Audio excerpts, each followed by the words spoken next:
Okey, hari ini kita ada perasmian pelancaran album komplikasi tinta emas Perdana Menteri. Jadi hari ini bersama dengan Yayasan Patriotik Datuk Yazid, kita adakan program pelancaran komplikasi tinta emas ni, bermakna kita akan impunkan semua apa penulisan oleh Perdana Menteri yang dahulu dan sekarang, dan kita lancarkan dalam album. Ini adalah satu usaha di mana kita untuk membangkitkan semangat patriotik di kalangan rakyat Malaysia.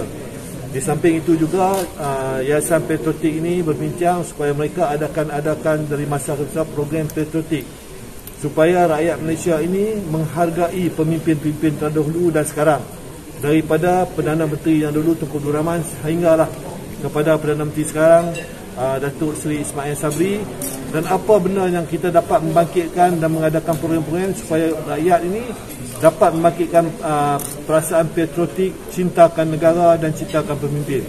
Ini adalah selaras dengan usaha kita di SKMM, di Kementerian Komunikasi dan Multimedia, di mana kita lihat bahawa kita perlu mengadakan program-program supaya anak muda pada hari ini tidak lupa kepada jasa-jasa pemimpin yang lepas, dan juga anak muda pada hari ini supaya mereka ini dapat menghargai dan juga membangkitkan perasaan patriotik kepada negara.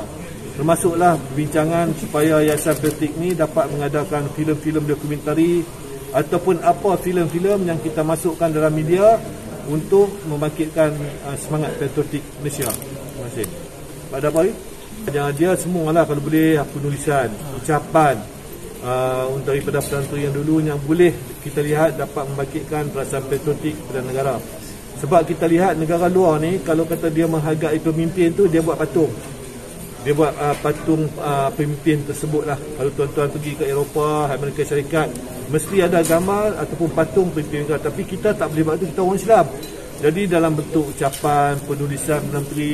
Dan kalau Yayasan Patriotik tengah berbincang dengan saya, sebab apa? Yayasan media yang kita tubuhkan, Yayasan Patriotik ini juga adalah bekas-bekas media, pengamal media, dan hari ini kita ada tubuh Yayasan Media untuk bekerjasama supaya kita dapat awas dalam TV ini, supaya kita dapat mengadakan filem-filem dokumentari pemimpin-pemimpin terdahulu lah, ucapan mereka, penulisan mereka, dan apa-apa program-program yang mereka buat terdahulu, supaya rakyat dapat kenang jasa pemimpin ini, kenang jasa di mana mereka yang ada sesuatu yang membuatkan semangat patriotik untuk cintakan Malaysia, jasa-jasa mereka dalam membuat apa yang rakyat rasakan bahawa perlu buat, contohnya jasa memerdekakan negara. Jadi kita nak macam mana nak memerdekakan negara, jadi ada filem sikit. Lepas tu mempertahankan kemerdekaan. Contoh kita kata, contoh Bapak Pembangunan. Kenapa dia dipanggil Bapak Pembangunan? Kita tak tahu kan. Jadi maknanya ini program-program yang kita buat bersama Yayasan Patriotik supaya rancangan-rancangan dan juga filem-filem melalui kerjasama FINAS untuk membangkitkan semangat patriotik kepada rakyat, terutamanya golongan muda yang tidak orang kata apa, dia tidak faham Tunku Abdul Rahman, Tun Razak, dia tidak tahu apa jasa mereka. Jadi kita kena filmkan dan kita kena ada program bersama dengan Yayasan Patriotik dan Yayasan Media. Datuk, kalau boleh tahu sesuatu. Terima kasih banyak. Dia sebenarnya saya risau.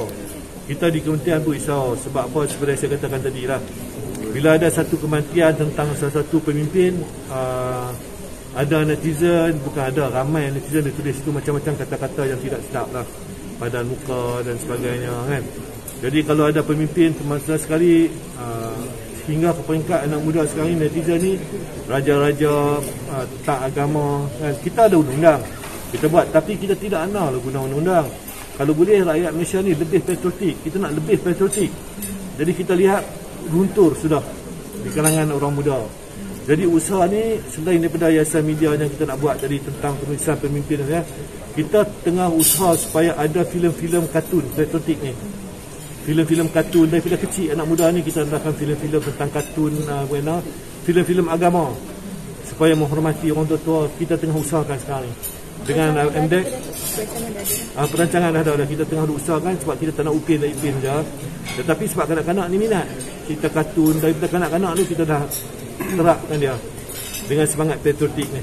Ini kita tengah usahakan sekarang ni di kementerian supaya di masa depan ni, di mereka besar besok mereka ingat ni.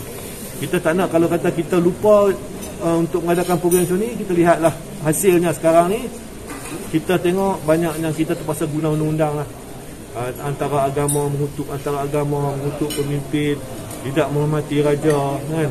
Saya sendiri pun banyaklah saya tengok dalam netizen tu macam-macam orang kata kan. Saya tengok, saya kesal orang kutuk tak apa. Tetapi sikap rakyat hari ini kan, maknanya kita amat merisaukan. Ini adalah tanggungjawab pemimpin lah. Dan juga bekas-bekas pemimpin yang ada lah. Contohnya macam Datuk Yazid ni, dia pun juga dulu bekas pemimpin Presiden Persatuan Wartawan Melayu kan. Mereka bergemeling tenaga sekarang ni macam mana nak usahakan bangkitkan semangat politik di kalangan orang Melayu, anak muda dan rakyat Malaysia. Maksudnya dekat TV RTM ni kita tengah usaha, sebab bila kita buat satu perancangan, dia ni masalah yang lama sikit. Sebab dia ada macam-macam lah prosedur. Menteri sekarang ni, Tan Sri Anwar Musa ni, dia tengah nak shortcut kan. Kalau ada satu filem, tapi Tan Sri Anwar Musa tengah nak buat cepat kan. Sebab sekarang prosedur kerajaan ni amat lambat. Kalau kita rancangan tu, kira setahun baru kita dapat masuk dalam TV. Jadi apa kita berbincang dengan menteri baru ni, dia nak percepatkan. Jadi kita tengah bincang dengan dia supaya dapat percepat. Macam mana kita nak potong setengah-setengah sekatan ataupun mesyuarat, nak kena ada 3 kali mesyuarat baru lulus. Kita nak potong semua tu. Jadi ini perancangan yang menteri baru, kita harap dapat cepat lah. Mungkin tahun depan tu. Mungkin tahun depan tak bulan lah kan. Datuk, mengenai